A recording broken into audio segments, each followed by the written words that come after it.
Arrest చేశాము. మిగిలిన వాళ్ళకి కూడా నేను అప్లై చేసేది ఏంటంటే వచ్చి దగ్గర 50 కోట్ల వరకు ఈ ఫ్రాడ్ జరిగింది. Crypto currency and bit coin లో మీరు పెట్టుబడి పెడతాము అనేసి వీళ్ళ దగ్గర డబ్బులు కలెక్ట్ చేసుకుంటున్నారు. ఇనిషియల్ గా వీళ్ళు ఏం చేస్తారంటే ఒక సంఘ సేవ చేసేవాళ్ళలాగా, అందరికి హెల్ప్ చేసేవాళ్ళలాగా ఒక గ్రూప్ క్రియేట్ చేస్తున్నారు.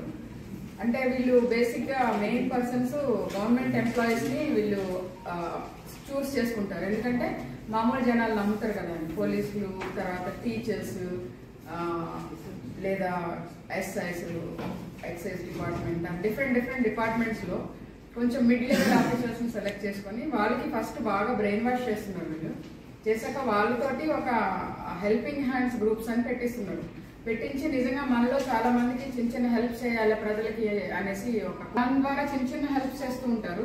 ఏమవుతుందంటే వీళ్ళ ఇమేజ్ పెరుగుతుంది. ఎవరైతే ఈ అడ్మిన్ ఉంటున్నారో వాళ్ళు ప్రజలందరికీ హెల్ప్ చేసేవాళ్ళు, వీళ్ళు చాలా మంచివాళ్ళు, హిస్ ట్రస్ట్ వర్ది పర్సన్ అనేసి అందరికీ ఒక నమ్మకం ఏర్పడినప్పుడు వీళ్ళు అది అమౌంట్ ఇన్వెస్ట్మెంట్ గురించి వాళ్ళతో మాట్లాడుతూ ఉంటారు.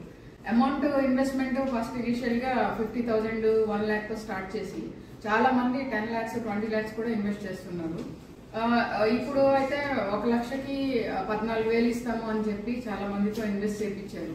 టోటల్ ఈ ఫండ్ అంతా కొంతమంది చేతిలో ఉంది. కంపెనీ మన వెబ్సైట్ లో ఏం చూపిస్తున్నారో అందరికి, అంటే డిఫరెంట్ పర్సన్స్ చాలా మంది కొనుక్కున్నారు కాబట్టి ఇది క్రాష్ అయ్యే అవకాశం లేదు అని చూపిస్తున్నారు. కానీ యాక్చువల్ గా వాళ్ళ ఫ్యామిలీ మెంబర్స్ వాళ్ళ దగ్గరే ఉంటుంది స్టాక్. అంటే ఈ గ్రూప్స్ లో కూడా వీళ్ళు స్టార్స్ ఇస్తున్నారు. ఎక్కువ మంది 5,000 మందిని పెట్టిన వాళ్ళని 3 స్టార్, ఇంకా అంతకంటే ఎక్కువ పెట్టిన వాళ్ళకి 5 స్టార్ ఇస్తారు. ఈ జాయిన్ చేసినప్పుడల్లా ఏం చేస్తున్నారు, ఫస్ట్ లో ఇనిషియల్ గా మామూలు చిన్న గిఫ్ట్స్ ఇస్తారు, తర్వాత ట్రిప్స్ ఇస్తూ ఉంటారు. వీళ్ళు ఇన్వెస్ట్ చేసిన డబ్బులు వాళ్ళు బిట్ కాయిన్ లాగా మార్చుకొని వాళ్ళు వాడుకుంటున్నారు సొంతానికి. So this is very big cheating.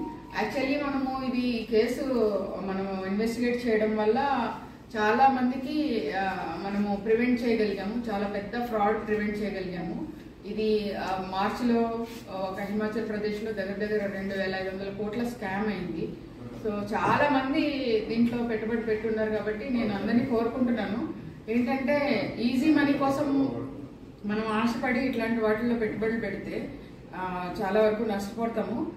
Government మీరు ఏదైనా పెట్టుబడి పెట్టేటప్పుడు, ఎక్కడైనా ఇన్వెస్ట్ చేసేటప్పుడు దానికి ఆర్బీఐ పర్మిషన్ ఉందా లేదా, ఇది ఎన్బిఎఫ్సినా కాదా అన్నది ఫస్ట్ వెరిఫై చేసుకుని చేసుకోవాలని నేను అందరికీ రిక్వెస్ట్ చేస్తున్నాను. ఈ కేసులో మనము 5గురిని అరెస్ట్ చేశాము. దీంట్లో వచ్చేసి వాళ్ళు సాయిలు, మెయిన్ వచ్చి రాజ్ కుమార్ అని ఎక్స్ ఆర్మీ పర్సన్ ఉన్నాడు, ఆయన 5 స్టార్ రేటింగ్ ఉంది ఆయనకి. అండ్ సాయిలు అని టీచర్ ఉన్నారు. తర్వాత ఇంకా గంగాధర్ అనే ఒక excise SI and constable Mahesh ఉన్నారు. వీళ్ళందరూ ఇన్వాల్వ్ అయి ఉన్నారు. సో వీళ్ళందరినీ నిన్న అరెస్ట్ చేయడం జరిగింది. దీంట్లో మన ఏఎస్పీ అవినాష్ ఈ కేసు మొత్తం సూపర్వైజ్ చేశారు. దీన్ని బాగా చేసినందుకు డిఎస్పీ గంగారెడ్డి గారు and town CI Praveen and rural CI Ramakrishna వీళ్ళందరినీ కూడా అభినందిస్తున్నాను. దీంట్లో ఇంకా ఫర్దర్ ఇన్వెస్టిగేషన్ కోసము వీళ్ళ కస్టడీ కూడా తీసుకోవడం జరుగుతుంది. వీళ్ళ 5గురిని ఇవాళ రిమాండ్ చేస్తాం. Thank you.